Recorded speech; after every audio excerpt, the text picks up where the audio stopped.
Who was Dr. Royal Raymond Rife, and why are so many people still interested in the technology he spent many years of his life developing?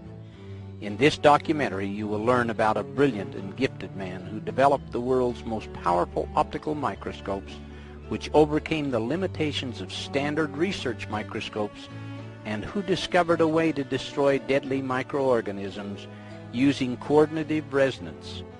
Though he died in 1971, interest in his discoveries did not.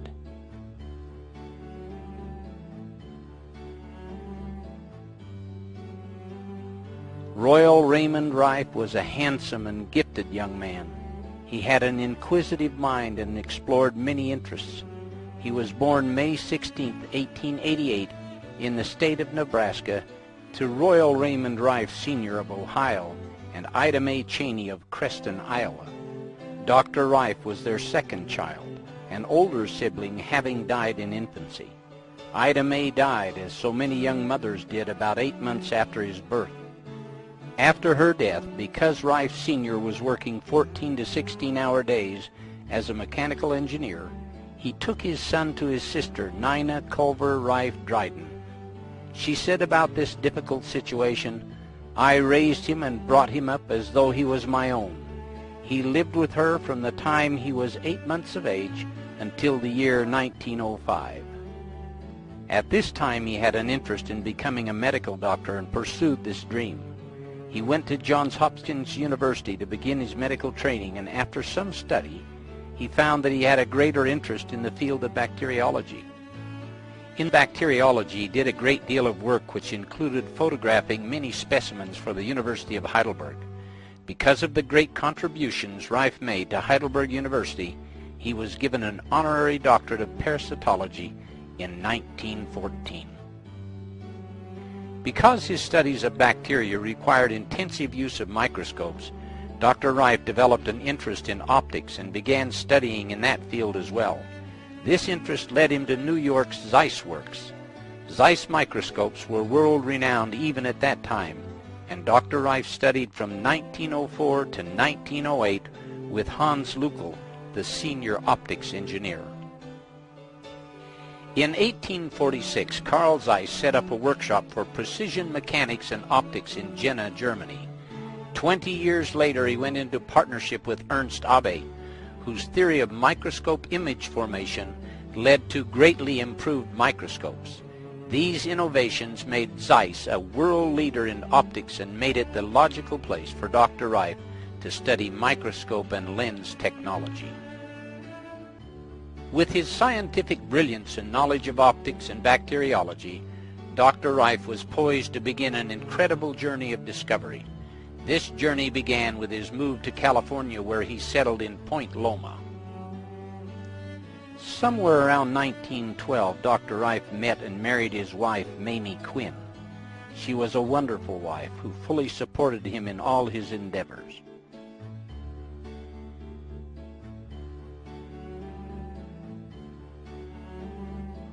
Because jobs for bacteriologists were scarce, Dr. Rife took a job as chauffeur for Henry Timken of Timken Bearings. As his chauffeur, Dr. Rife became good friends with Henry Timken, and Timken became very impressed with Rife's knowledge. Dr. Rife had also become an accomplished machinist, and Henry Timken had a great love of racing boats. So he had Rife build the motor for his newest boat named the Kitty Hawk. This boat was built to compete in open sea endurance races of 100 miles. The motor Dr. Rife machined produced 2,700 horsepower, which was amazing for 1915. The boat went on to win the race, sustaining 87 miles an hour for 100 miles. This record was unbeaten for more than 60 years. Timken Bearing Company was a prominent producer of roller bearings which were used in all types of equipment and are still used today. At about this same time, the company was losing a great deal of money because of defective steel, which was causing their bearings to fail. Rife developed the first X-ray eye capable of X-raying the steel and detecting hairline fractures in the metal. Rife developed this eye to scan across the full width of the production line, and sound an alarm each time a flaw was detected. This saved the company millions of dollars. In appreciation, Timken gave Dr. Rife a lifetime stipend which he received in monthly payments. This made it possible for Rife to continue his work in bacteriology. Henry Timken's wife became ill. The many medical doctors who examined her were unable to discover the cause of the illness. Mrs. Timken's condition worsened, and they knew if they didn't find the source of the problem, she would not live. Henry knew through their many discussions that Rife was brilliant in the area of bacteriology. He asked if Rife would investigate. Rife suspected that the problem might be something she was eating, so he went into the kitchen of the Timken home and took samples of all the food. He had a few standard research microscopes and was able to isolate the bacteria responsible for the problem. Mrs. Timken fully recovered from her illness. One of Henry Timken's sisters, Amelia C. Bridges, who married into the Bridges Carriage Company family, also benefited from Rife's knowledge of bacteria. Through the years, she had many serious medical conditions and would only let medical doctors see her if Dr. Rife was present because she trusted so much in his expertise. When she died in 1940, Rife was devastated because he considered her to be a second mother to him. His close friends said that he shed many tears. Because of their long friendship, she left him an additional $50,000 to help with his research. As the family chauffeur, Rife and his wife lived above the garage on the mansion's premises. This is where he had his laboratory with all the research equipment.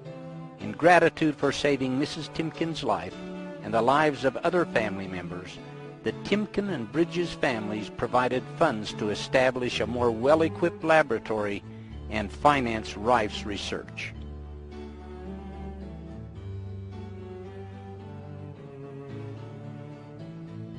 From 1915 to 1920, Rife worked in his private lab identifying and classifying disease-causing microorganisms.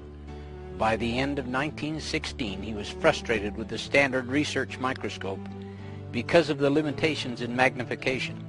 Standard research microscopes at that time, like the ones today, could only magnify a microorganism up to 2,500 times diameter. Dr. Rife felt that with this limitation, he would never be able to find the true cause of many diseases. Rife began his work using frequency instruments in 1921. He told a reporter in a May 6, 1938 Evening Tribune article that he also experimented with electrical stimuli on the various microorganisms, and he noticed the individualistic differences in the chemical constituents of disease organisms, saw the indication of electrical characteristics, and observed electrical polarities in the organisms. Random speculation on the observation suddenly stirred in his mind a startling, astonishing thought. What would happen if I subjected these organisms to different electrical frequencies, he wondered.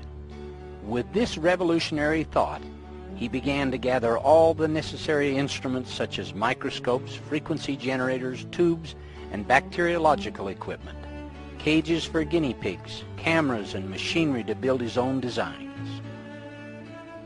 Lee DeForest, the father of modern vacuum tubes, who was an important contributor to early radio technology, helped to build many of Rife's early frequency instruments.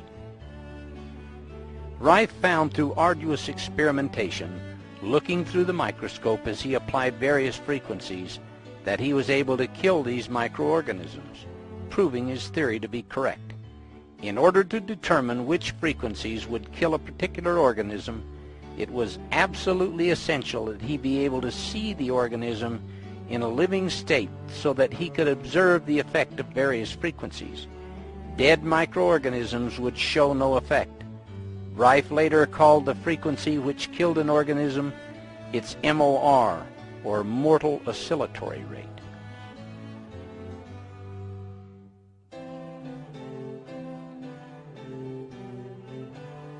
The next step was to solve the problem of high magnification called the Fraunhofer diffraction limit. This theory was that no microorganisms smaller than half a wavelength of light could be seen through a microscope. Rife knew from his many years of studying optics at Zeiss that it was possible to build a microscope which could see microscopic organisms as small as a virus. With this goal in mind, he went to work in 1917 and by 1920 produced the world's most powerful microscope. It could magnify with a clarity of 9,000 diameters. Dr. Rife said that this microscope could go clear up to 17,000 diameters, but not with any more clarity. Using this microscope over the next 9 years in his private lab, he advanced further in the field of bacteriology than any scientist had ever done before. That instrument we used up until 1931. It was a lens microscope, and all of the air was extruded from the body and replaced with glycerin. The lenses were homogeneous with glycerin all the way through the whole thing, and the result was that in allowing the rays to separate and not cross in the interference band of reflection, such as they do in the ordinary standard tube of the regular research microscope, we held them apart, we separated them, and then brought them back together and picked them up again at a needle point. But, as I say, the resolution of this instrument beyond about anywhere from 9 to 10,000 times dropped off decidedly rapidly. We could go up on some occasions, on some preparations, up to 17,000 times, but we didn't consider the resolution anything out of the ordinary beyond about 8 or 9 or 10,000 times, depending entirely upon the specimen we were examining. Through the 1920s, Dr. Rife isolated many different organisms and was working on tuberculosis. He was successful in killing the rod form with his frequency instrument. But like Bone and Robert Cook before him, who were able to destroy the rod form of tuberculosis with vaccines and antitoxins, Rife's laboratory animals also died. This caused Rife to believe that there was an additional virus that was released when the rod form of the bacteria was killed.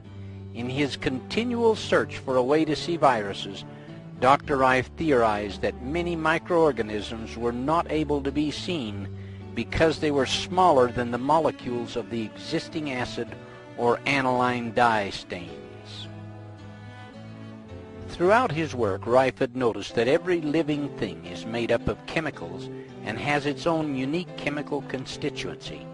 In his lab, he had been using a spectrographic microscope that could identify the chemicals in an organism by the color refraction index.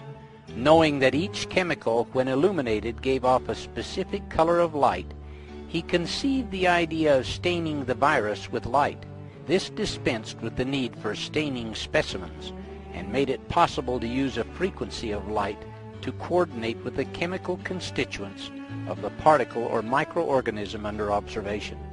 He developed and patented a 2,000 candle power lamp which provided the necessary light. This lamp, when used with the Risley prisms, made it possible to separate the specific frequencies of light. In an article in the June 1931 Popular Science magazine, the method of lighting was explained. An electric light of 2,000 candle power falls upon the center of this microscopic movie studio, a tiny spot on the thin slab of transparent quartz that bears the germs. Above it, 16 of the finest quartz lenses obtainable, immersed in glycerin, magnify the dimensions of each germ 12,000 times. Designed by Rife himself, this apparatus is one of the most powerful microscopes in the world. Its magnification compares with the 2,000 diameter enlargement of microscopes commonly used in research laboratories and in medical examinations. The November 21, 1931 LA Times had an article also explaining Dr. Rife's use of light. Due to the fact that images are borne to the eye by light waves measuring about 1/51,000th of an inch in length, it has been supposed that no object considerably less than that in length would be seen by the human eye. By the use of quartz prisms, It is understood that Dr. Rife has broken up the light waves, making it possible to bring impossibly small objects to view. Through the new microscope, according to estimates, an object measuring 1/100,000th of an inch in diameter would be magnified to appear 1/6 of an inch in diameter.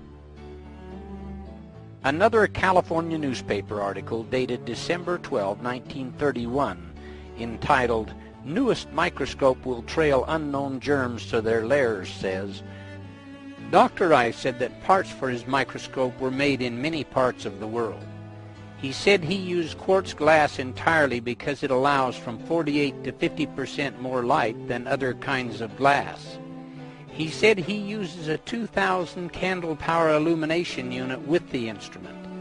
The beam of the light is cold, he said, and he has had a living specimen under it for 5 or 6 hours without evaporation from heat. With this new capability of staining microorganisms with a frequency of light that coordinated with their chemical constituents, Rife was able to see the virus form of tuberculosis which was released when the rod form was destroyed. He was then able to find the frequency which would kill the virus. For instance, our tubercular work. I worked a great deal on that. I isolated the virus from tuberculosis, which I consider is what was heretofore known as the so-called poison molecular bomb that sprung up Ann Arbor here 34 years ago, isolated. He didn't isolate the organism, but he isolated a chemical particle. So, more of our known work. Go back to the time of Pope when he originally isolated the virus of tuberculosis. He produces vaccines and antitoxins that would kill the bacillus of tuberculosis, but it would kill the patient simply because with any known method or means that you release from this tubercle bacillus, this virus or this so-called poison molecular bomb, it reacts upon the dead body of the rod and produces toxemia and death. 100% in your experimental animals and your patients also. But we find an electronic frequency that we was experimenting at that time with our device where we kill these different bacteria by this electronic frequency. We found the frequency of the virus. We found the frequency of the rod, which we had for years, of course. But if we use the two of them simultaneously over the same carrier wave, the patient gets well, and the guinea pig gets well. But if you use one or either individually, you either kill the patient or you don't do nothing.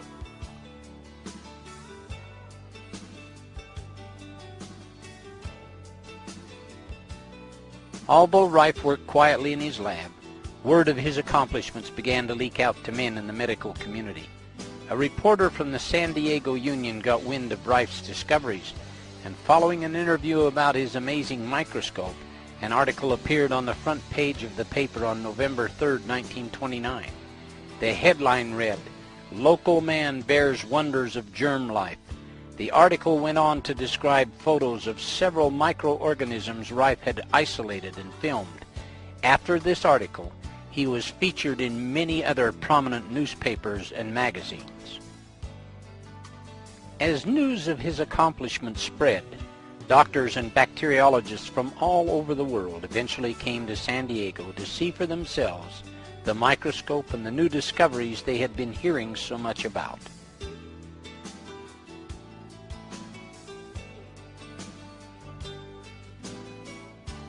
In late 1931, news of Rife's microscope had reached Dr. Arthur Isaac Kendall, professor of research bacteriology in the Northwestern University Medical School at Chicago. He contacted his friend, Dr. Milbank Johnson of Los Angeles, and asked if such a microscope existed. In the Los Angeles Times, dated December 27, 1931, the story of how Dr. Johnson, Dr. Kendall, and Dr. Rife met is told. Having heard about a wonder microscope said to have been invented by a young San Diegan, Dr. Kendall asked his friend Dr. Milbank Johnson of Los Angeles if such a microscope existed. Dr. Johnson did not know about it but undertook to find out. Accompanied by Drs. Alvin G. Ford, Joseph D. Heitker, and Fosdick Jones, all of Pasadena, he drove to San Diego and found Royal Raymond Rife and a new kind of microscope which he had been developing as a hobby during the past 17 years. Designed on a new plan entirely, this microscope has 6 quartz lenses, giving it a magnifying power 8 times greater than the high-powered microscopes used by physicists. Dr. Milbank Johnson arranged for Dr. Kendall and Dr. Rife to get together at the Pasadena hospital. This meeting between Rife and these doctors was an important milestone in his work. Dr. Kendall brought with him cultures of the typhoid bacillus which he had grown on his K medium, a protein culture medium which he had developed. This medium enabled the filterable virus portions of a bacteria to be isolated and to continue reproducing without the need of living tissue for reproduction. There was and still is an ongoing disagreement about whether bacteria could change from a filterable virus-sized form to the normal bacillus which can be observed through a standard microscope. I eventually built my first high-powered microscope with that instrument. Arthur Kendall and I, working jointly in the Pasadena General Hospital, succeeded in isolating what we classify the first filterable form of bacteria ever seen. It was isolated from the Bacillus typhosus from cultures that Dr. Kendall brought from his laboratory in Northwestern University in Chicago. And we succeeded definitely in isolating a filterable form of that bacteria. We succeeded in isolating this organism using a Kendall media. It's known as Kendall media. Now that is what Kendall used for the isolation or bringing out this Bacillus typhosus in the filterable state, which is published in the Californian Western Medicine in 1931, our joint report on that.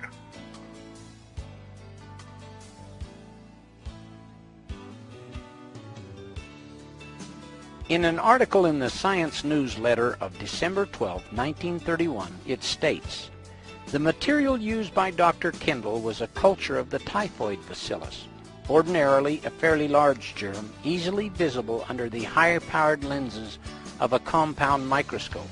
By feeding it on his recently evolved K-medium, which apparently has the power of causing all visible bacteria to pass over into an invisible, filterable phase, Dr. Kendall induced the bacilli in his cultures to go through this change. Under the highest power of the ordinary microscope, he could see nothing moving in the fluid except a swarm of rather active little granules that were visible only as tiny motile points. Examined with the Rife microscope, however, these points became plainly visible as small, oval, actively moving bodies, turquoise blue in color. These appeared in all the cultures and could be transferred from one culture to another through the fine pored filters. So Dr. Kendall considers them to be the actual filterable forms of the typhoid bacillus." Using Rife's microscope and Kendall's medium, the doctors were able to observe 3 stages of the development of the typhoid bacillus. This experiment showed that viruses and bacteria were capable of mutating or changing their form, a fact understood today, but one which generated much controversy then. At a later date, they found the MOR frequency to kill the typhoid. From this point on, Rife's microscope and work received a great deal of recognition. He ended up working very closely with Dr. Alvin G. Ford, the pathologist at Pasadena Hospital, who later became president of the American Association of Pathologists, and Dr. Milbank Johnson, then medical director of the Pacific Mutual Life Insurance Company. Dr. Johnson became Rife's most powerful advocate, introducing him to other doctors and making it possible for Rife to move his discoveries forward in a major way.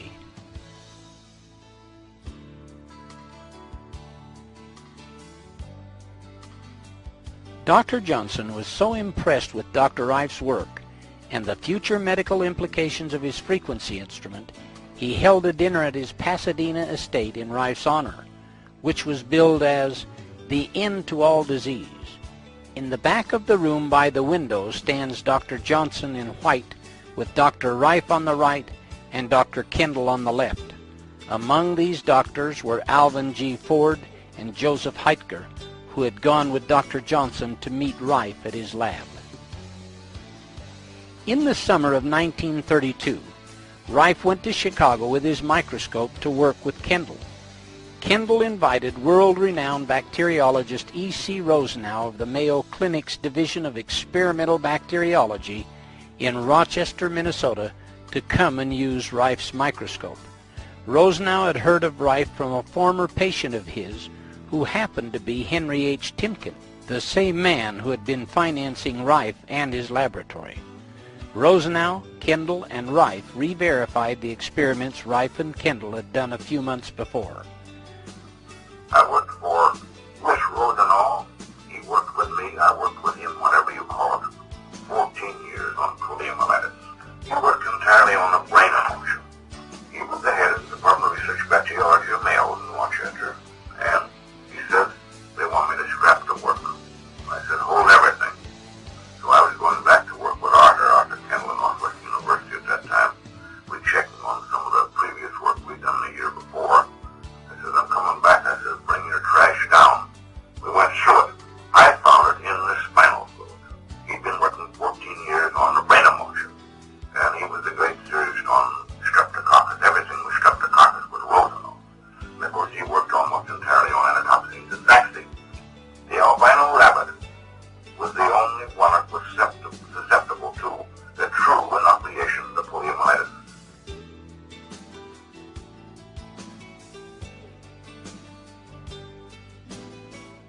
Dr. Rife had been working on finding the cause of cancer for many years and had long believed that when the cause of cancer was finally identified, it would be found in a virus or microorganism. He had spent many years looking for this microorganism with his microscope. He had sectioned 20,000 tissue samples with no success. Kendall's K-medium was exactly what he needed to help him find the cancer virus. An article in the San Diego Evening Tribune on May 11, 1938, told about the events that led to the discovery of the cancer virus in 1932. The reporter's article summarized what Dr. Rife said. But neither the medium nor the microscope were sufficient alone to reveal the filter-passing organism Rife found in cancers, he recounted. It was an added treatment which he found virtually by chance that finally made this possible, he related. He happened to rest a test tube of cancer culture within the circle of a tubular glass ring filled with argon gas activated by an electrical current, which he had been using in experimenting with electronic bombardment of organisms of disease, he recounted. It happened to rest there about 24 hours, and then he noticed that its appearance seemed to have changed. He studied and tested this phenomenon repeatedly, and finally one day he discovered filter-passing red-purple granules in the cultures. Rife called this organism Bacillus X or BX. He found that the organism was pleomorphic, and he named another larger form of it the BY. BX was for carcinoma and BY was for sarcoma. He went on to isolate many other disease-causing organisms. The same article in the San Diego Evening Tribune on May 11, 1938 stated, among the filter-passing forms he reported isolated were those for cancer, although he frankly declares that he is not yet positive that this is the direct cause of the dread disease. B. coli, the seemingly harmless bacillus, which always seems to accompany the harmful typhoid bacillus. Tuberculosis, sarcoma, the tumorous disease similar to cancer but less deadly, infantile paralysis, streptococcus and staphylococcus infections, and herpes encephalitis and encephalitis lethargica, both infectious ailments of the brain and nervous system. Success in the search began to come when Dr. Arthur I. Kendall, head of the Department of Research Bacteriology at Northwestern University Medical College, joined him in a phase of the work and suggested a culture medium which proved to be a phase in making the hitherto unseen viruses visible. In later years, Rife's research made him certain that he had found the viral cause of cancer. Many other doctors who came to Rife's laboratory in the early 1930s also believed he had. A July 31, 1949 article in the San Diego Union said, "Mankind's long search for a cancer cure may be in sight as the end product of laboratory experiments conducted in San Diego 15 years ago. These experiments and the discoveries they yielded are credited to Dr. Royal R. Rife, 62, of 3676 Zola Street, a laboratory technician now retired. This announcement was made here yesterday by James B. Couch, M.D., a San Diego medical practitioner for 18 years. Dr. Couch also said, he also visited Dr. O. Cameron Gruner, former director of the Archibald Cancer Research Fund at McGill University, and discussed Gruner's recent work in cancer research. He recalled that Gruner made several visits to San Diego 14 years ago to study reported discoveries by Dr. Rife of a virus connected with cancerous tumors. Gruner told Dr. Couch he was satisfied that Dr. Rife's large microscope, for which Rife claimed 25,000 areas magnification, had revealed a virus. He said further that the work he then did with Rife at his Point Loma laboratory and follow-up researches at McGill University had confirmed that tumorous growths positively could be produced by the virus discovered in San Diego. Further on in the same article, Rife was quoted as saying, "When Dr. Gruner came here to study my experiments, he brought with him a fungoid organism. Dr. Rife said I was able to reproduce this same fungoid organism by virus, which I had classified as BX. I was also able to distill my virus back from the fungoid organism. I produced cancer in hundreds of animals. I completed the cycle from virus to cancer and back 104 times. I discovered that the virus organism gets in the blood of the victim at one stage of the growth." As far back as 1920, I conceived the idea and the possibility of when the causative agent of malignancy, so-called cancer, would be discovered and found and proven that it would be caused by a microorganism. Of course, the reception that I received that far back from the medical profession and scientists was nil. But I kept at the work, and I succeeded in eventually isolating a virus. First, I began sectioning tissues of every known type of malignancy. I sectioned over 20,000 of those, cut them down with a special microtome to very thin. Some of them were only a micron in thickness. I studied those under the microscope, and I eventually built my first high-powered microscope for the purpose of analyzing and checking those sections. Arthur Kendall and I, working jointly in the Pasadena General Hospital, succeeded in isolating what we classify the first filterable form of bacteria ever seen. Now these filterable forms are very minute in size. The smallest of all is the one from the BX, which we isolate from cancer. But that is the smallest, and it's less than a 1/20th of a micron in dimension and highly motile. We succeeded in isolating this organism, this BX, using a Kendall media.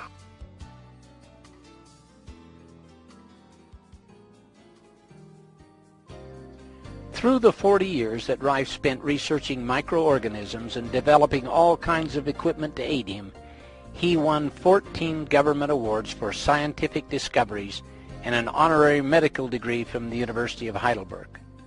During this period, he developed and built 5 virus microscopes, 4 of which were prismatic. His first microscope, built in 1920, used round quartz lenses, and the gaps in between were filled with glycerin. He used this instrument up until 1933.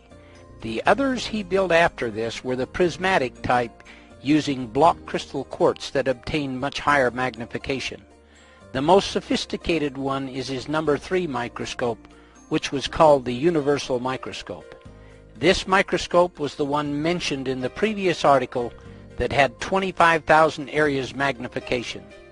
The universal microscope was built by Dr. Rife in 1933. This was and still is the world's most powerful light source microscope. It is reported to be capable of going as high as 61,000 areas magnification when special prisms were used. The electron microscope, though more powerful in magnification, kills the specimens so you can't observe their live reactions. In many cases, a fragile virus will be completely destroyed by the electron bombardment, and all that will be left is debris. The universal microscope, like all of Dr. Rife's microscopes, allows observation of living organisms at varying magnification.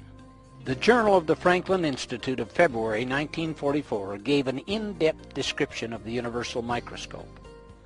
The universal microscope, developed in 1933, consists of 5,682 parts and is so called because of its adaptability in all fields of microscopical work, being fully equipped with separate substage condenser units for transmitted and monochromatic beam, dark field, polarized, and slit ultra illumination, including also a special device for crystallography, the entire optical system of lenses and prisms, as well as the illuminating units are made of block crystal quartz, quartz being especially transparent to ultraviolet radiations. The illuminating unit, used for examining the filterable forms of disease organisms, contains 14 lenses and prisms, 3 of which are in the high-intensity incandescent lamp, 4 in the Risley prism, and 7 in the achromatic condenser. Between the source of light and the specimen are subtended 2 circular, wedge-shaped block crystal quartz prisms for the purpose of polarizing the light passing through the specimen. A monochromatic beam of light corresponding exactly to the frequency of the organism is then sent up through the specimen and the direct transmitted light, thus enabling the observer to view the organism stained in its true chemical color and revealing its own individual structure in a field which is brilliant with light. The objectives used on the universal are a 1.12 dry lens, a 1.16 water immersion, a 1.18 oil immersion, and a 1.25 oil immersion. The rays of light refracted by the specimen enter the objective and are then carried up the tube in parallel rays through 21 light bends to the ocular, a tolerance of less than 1 wavelength of visible light only being permitted in the core beam. The rays start their rise parallel to each other, but just as they are about to cross, a specially designed quartz prism is inserted which serves to pull them out parallel again, another prism being inserted each time the rays are about ready to cross. Thus, the greatest distance that the image in the universal is projected through any one media, either quartz or air, is 30 millimeters instead of the 160, 180, or 190 millimeters, as in the empty or air-filled tube of an ordinary microscope. Under the universal microscope, disease organisms such as those of tuberculosis, cancer, sarcoma, streptococcus, typhoid, staphylococcus, leprosy, hoof and mouth disease, and others may be observed to succumb when exposed to certain lethal frequencies, coordinated with the particular frequencies peculiar to each individual organism and directed upon them by rays covering a wide range of waves. Because the universal microscope had the ability to use all type of microscopical work, it was very complicated. It cost over $250,000 to build in 1933, equaling a little over $11 million today.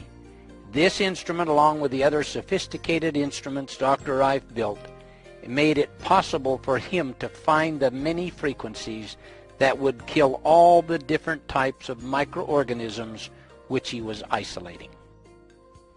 The universal microscope embodies all the field of polarization. It embodies all the field of crystallography. It embodies the polarized light, the true polarized light of the spectrographical micropolariscope. And it embodies the field of refractability. And we believe that this instrument will open fields that have never been seen before by the human eye. We do not say that the average practitioner or even the average research scientist can use this microscope. He will have to be trained because the delicate adjustments of this instrument far surpasses anything that's ever been wielded in the field of microscopy. As an example, the fine adjustment of this instrument requires 7 complete revolutions for the movement of the object 1 micron. The control of the thing is built to the limit of human precision. And we will carry on farther with this instrument. What I wish to stress at this moment is the importance of the control of the illumination of any field of microscopy, regardless whether it's the ordinary microscope that's used by our student, or the practitioner, or the research man in the laboratory, or the scientist that's working in the field of filterable virus. This color chart was created by Dr. Rife to show the entire spectrum of frequency waves he was testing, including infrared, ultraviolet, and X-rays. He assigned colors to different sets of frequencies, from the audio range represented by the keyboard all the way through the radio spectrum up to the 110 megahertz. Though in his frequency instruments he never used a frequency higher than 20 megahertz on any microorganism, he found through his research that there were many different harmonics of frequencies that would kill the various microorganisms.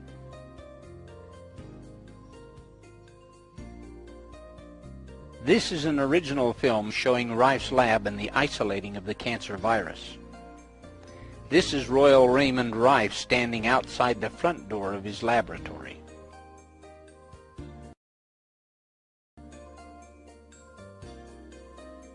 When Rife isolated the cancer virus in 1931, he took an unulcerated human breast mass from the Paradise Valley Sanitarium and Hospital, donated by Dr. R.T. Hammer, who was the assistant superintendent. Portions of this tumor were cut out and filtered through a triple-aught porcelain Berkefeld filter, which gave about 10 micron filtration. The virus could readily pass through a filter of this degree of tolerance. The test tubes that are shown here were irradiated for 24 hours with argon gas. This irradiation caused the virus to become virulent. Rife could then grow tumors in weeks instead of months. The argon gas ionized the virus, and to counter this, the test tubes were placed in a 2-inch water vacuum and heated at near body temperature for 24 hours. This method of ionization and oxidation brought the chemical refraction of BX out of the ultraviolet and into the visible band of the spectrum. Every time one test tube disappears, it means there's an elapsed time period of 24 hours.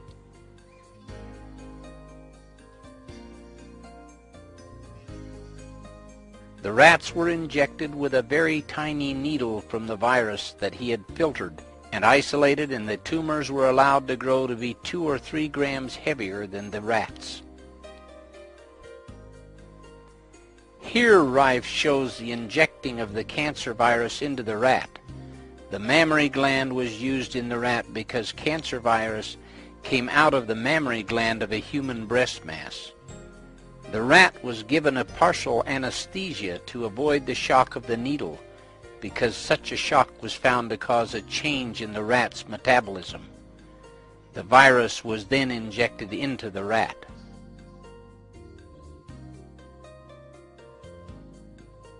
Rife would then allow the cancer tumors to grow.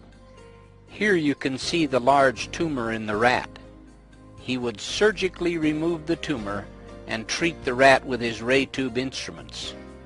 The frequencies would devitalize the cancer virus without harm to the animal's cells or to the rat.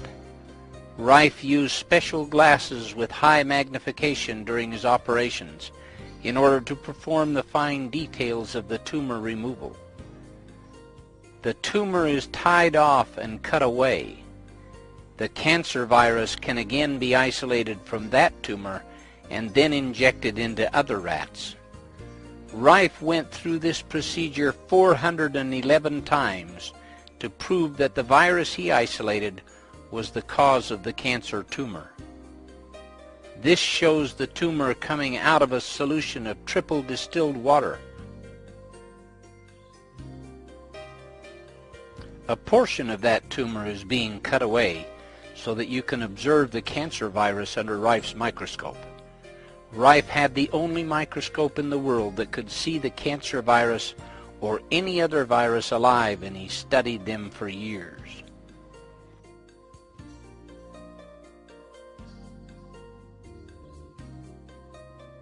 This is triple distilled water going in, and he is going to gently grind up the cancer tumor to extract the virus. This is a porcelain Berkefeld filter similar to unglazed Dresden china.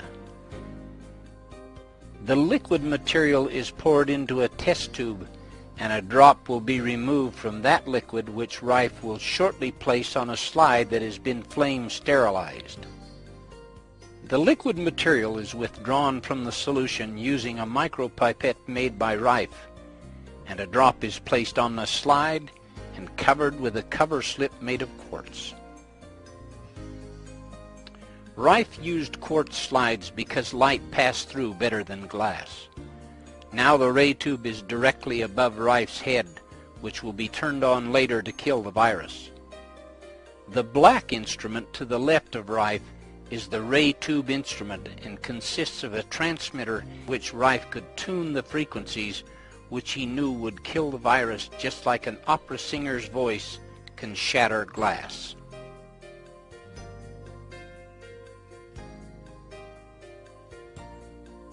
Now these are the first pictures ever made of the cancer virus. These cancer viruses were motile and streamlined, shaped like a fish.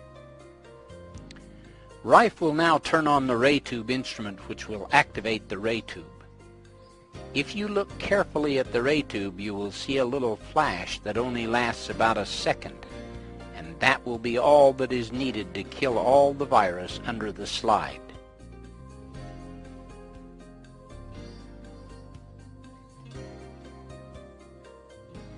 This shows the virus after it had been treated with the ray tube, which has a resonant frequency that killed the virus, and they are all clumped together in the field of the microscope.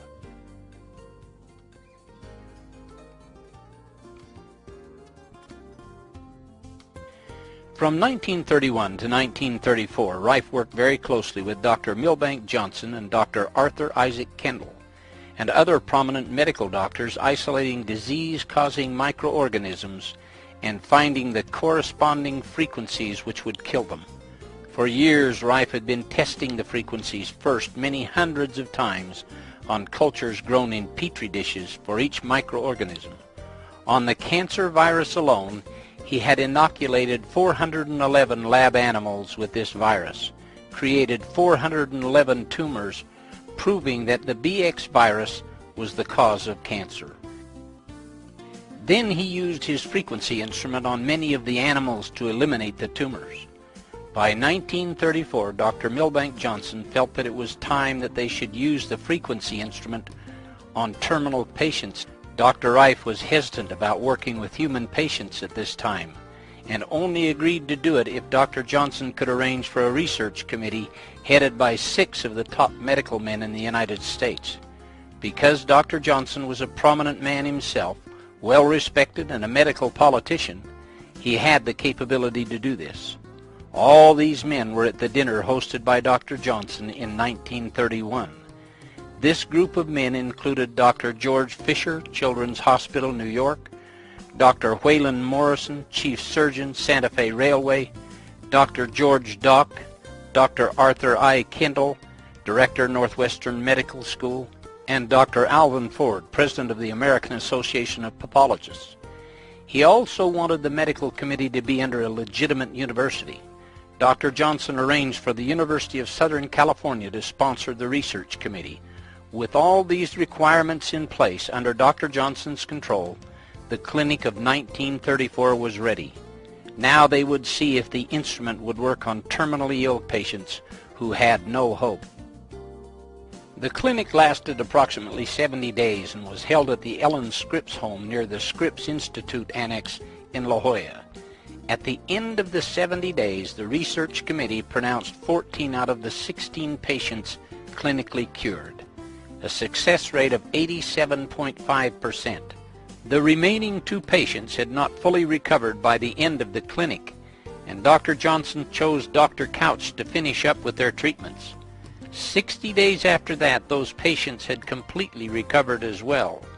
One sad note is that one of the patients who had recovered from the cancer gorged himself on sardines and other food. He had an adverse reaction, and it caused his liver to swell and rupture at the place where the tumor had been. Dr. Couch said the autopsy showed he had hemorrhaged to death, but there was no evidence of any cancer. We had a clinic in 34 in La Jolla. Dr. Novak Johnson, a friend of mine, that was in Los Angeles. Well, he was one of the big brands of the Pacific Mutual Life Insurance Company, and one of millionaires. Incidentally, he was a medical politician, and he had the big whip. He could kind of show these boys in shape a little bit. And so we had this clinic. I didn't want to go it, but he said, all right, let's go ahead. That was just shortly after Miss Ellen Scripps died out there, and he rented a whole Ellen Scripps home. We run a clinic out there. We was there 90 days. We actually run a clinic about, I would say 70 days. We did actual clinical work. And first I told him I wanted it done in a legitimate order. First I told him, I said, I want you to surround on this committee with us a group of 6 of the biggest men you can pick in the United States. I said, you're a politician enough, you can do that. Which he did. We got Fisher of New York, we got Waylon Morrison, we got George Docks of Pasadena, and so on.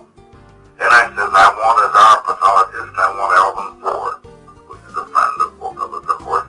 But he says, good Lord, he says, you've looked at 1,000 tissues to Alvin's one. It doesn't make any difference. I said, he is the president of the American Association of Pathologists. And I said, I want his name on every one of the cases we treat. Now I said, I want you to organize a special medical research committee under a bona fide university, which we did under the University of Southern California, which Dr. Johnson contributed their library and so on and so forth. Why, he carried a weight there too. We did it. We run the clinic. We got through. We did all reports, photographs, before and after, this, that, and the other, of our 16 cases we had. At the end of the time when we had our meeting, Los Angeles Athletic Club up there, why, this board pronounced 14 of our cases clinically cured. Then, to finish up on some of these cases we had, he elected a doctor here in town to carry on this work. He picked him out of the group, an old country doctor. Dr. Johnson picked him out to carry on and finish up on some of these cases. Wasn't quite through yet. And when I was told about this Dr. Rife, Royal Rife, and how he had a machine out at the Scripps Institute Annex, I went out to see about it and became very much interested in seeing the cases which he had. And the thing that brought me into it more quickly than anything was a man who had a cancer of the stomach. And he was associated at that time with Dr. Milbank Johnson, who was then the president of the Los Angeles Medical Society, a very wealthy man and a very big man in the medical world, the biggest in Los Angeles. And he had hired this annex for this demonstration over a summer of time, several months. And in that period of time I saw many things, and the one that impressed me most was a man who staggered into a table just on the last end of cancer. He was a bag of bones. And as he lay on the bed, Dr. Milbank Johnson said, you just feel that man's stomach, don't you? So I put my hand on what was the cavity where his stomach was underneath, and he was just a cavity almost. He was so thin. Backbone and belly were just about touching each other. And I put my hand on his stomach, which was one solid, hard mass, about just what I could cover with my hand, somewhat of the shape of a heart. And it was absolutely solid. unmerciful. Nothing can be done for that. However, they gave him a treatment of the Rife frequencies, and in the course of time, over a period of 6 weeks to 2 months, to my astonishment, he completely recovered. Because of the success of the 1934 clinic, several doctors acquired the frequency instruments and began using them on patients.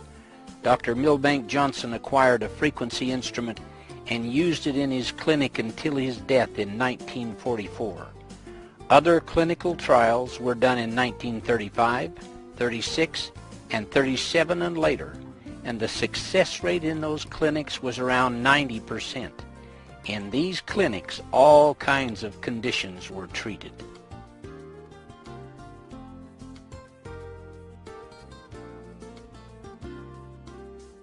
The instrument used in the 1934 clinic had its origins when Rife began his experiments on the effect of frequencies on microorganisms. A paper found in Dr. Rife's files, written by one of his lab assistants and entitled Development of the Rife Ray and Use in Devitalizing of Pathogenic Microorganisms, explains the evolution or advancement of his frequency instrument. In January 1920, experiments were started to determine the effect of electrical influences upon pathogenic microorganisms.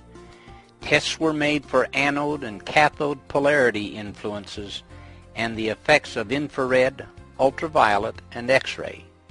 The initial apparatus for the tests along this line of experiments was constructed and used in prolonged experiments during 1921 and 1922. In 1923, a more appropriate apparatus was assembled and used. The different frequencies were generated by a tube oscillator with many stages of amplification, the final stage being a 50-watt tube. This simplified frequency was in turn fed into an output tube. The output tube was constructed with a double expansion bulb blown from quartz, using a platinum anode and cathode. It had a 45-degree target for a directional effect.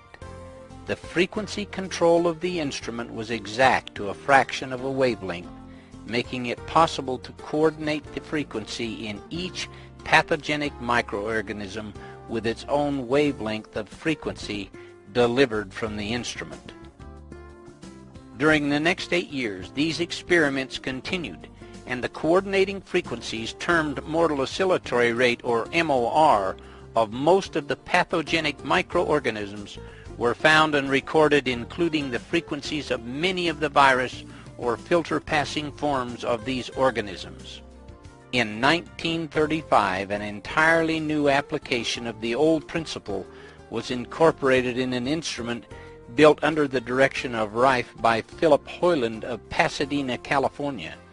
The new instrument was light socket powered and had an output of 50 watts. Furthermore, it was equipped to deliver 2 distinct frequencies simultaneously and both variable. In the early part of 1936, Rife and Hoyland spent much time collaborating on revising some of the fundamentals of the instrument due to the advancement that had taken place in electronics. And it was found that the carrier wave used in the previous instruments could be eliminated. During the summer of 1936, further experiments were carried on which resulted in an entirely new method of generating the desired frequencies.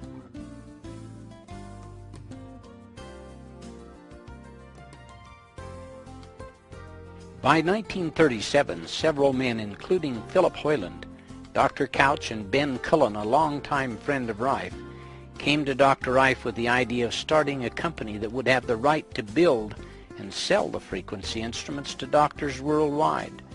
Rife, after much consideration, decided to go ahead, and Beam Ray Corporation was born. The company initially built 14 instruments, and they were sold to medical doctors. Most of the doctors were happy with the results achieved by the instruments. However, 2 of the machines which were shipped to doctors in England did not work as promised. Philip Hoyland had been contracted by Dr. Rife and the University of Southern California Medical Committee to build Rife's instruments in 1934.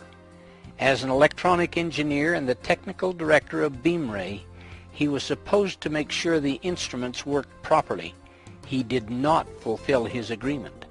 As happens so often with new successful inventions, there were many wanting to be a part of this endeavor. One such man was Dr. Morris Fishbein. He tried to buy in through his representatives in Los Angeles. His offer was turned down, and he used all the power he could to try and get control of Beamray. His representatives met with Hoyland, who at that time was dissatisfied with his part in the company, and offered him $25,000 to help get control of the company. Subsequently, a lawsuit was brought by Philip Hoyland against Beamray Corporation, alleging that the company was not able to meet its financial obligations and that the board of directors should be dismissed and he should be put in control. It was found in the court proceedings that the AMA, through Fishbein, was attempting to take control of the company. Beamray won their case, but it left them penniless after the legal bills were paid. The judge in the case offered to represent Beamray in a suit against the AMA, but because they were financially bankrupt, it was impossible to pursue legal action at that time. Ironically, it is possible that if Fishbein had been able to get control of Beamray, he would have paid Dr. Rife only a royalty, and the instruments could be in every hospital today.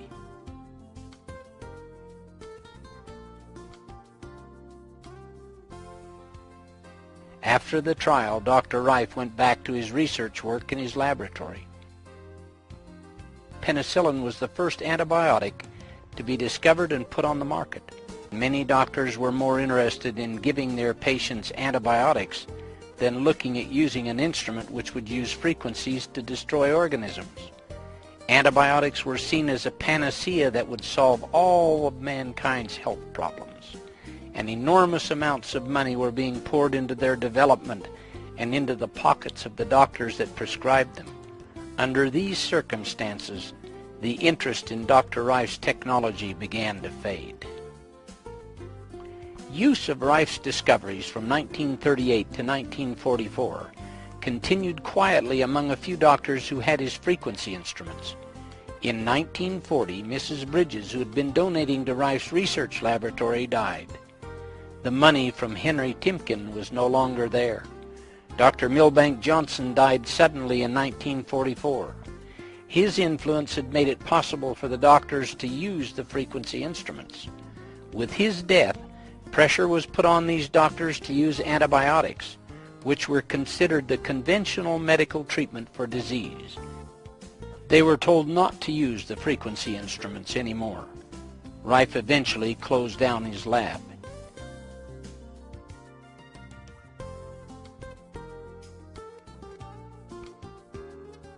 In 1950, John Crane came to purchase a drafting set that Dr. Rife had to sell. Crane became interested in the research that Dr. Rife had been working on. By 1953, Dr. Rife, John Crane, and John Marsh formed a company called Life Labs Incorporated and began again to try and reintroduce the instruments to doctors. Antibiotics and many other drugs were not giving the results that had been anticipated, and new doctors were more willing to take a look at Rife's frequency instrument. During this time, John Crane and John Marsh began working on a revolutionary new, smaller, portable frequency instrument that would be less expensive than the current ray tube instrument. At that time, the ray tube instrument cost $7,500, which was equivalent to the cost of an average home. Even doctors found it expensive to purchase. The smaller frequency instruments eliminated the need for a ray tube by using pads that came in contact with the body to deliver the frequencies at a fraction of the cost.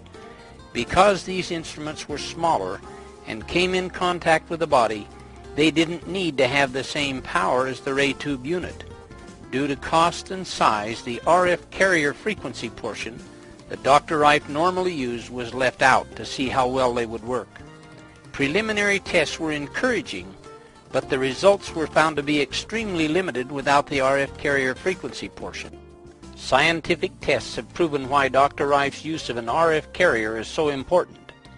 It takes at least 1 megahertz to penetrate and go through the cells in the body. Frequencies lower than 1 megahertz were found to travel only through the connective tissue between the cells. Therefore, any instrument should have and use one of Dr. Rife's carrier frequencies, which range from 2.4 to 4.6 megahertz.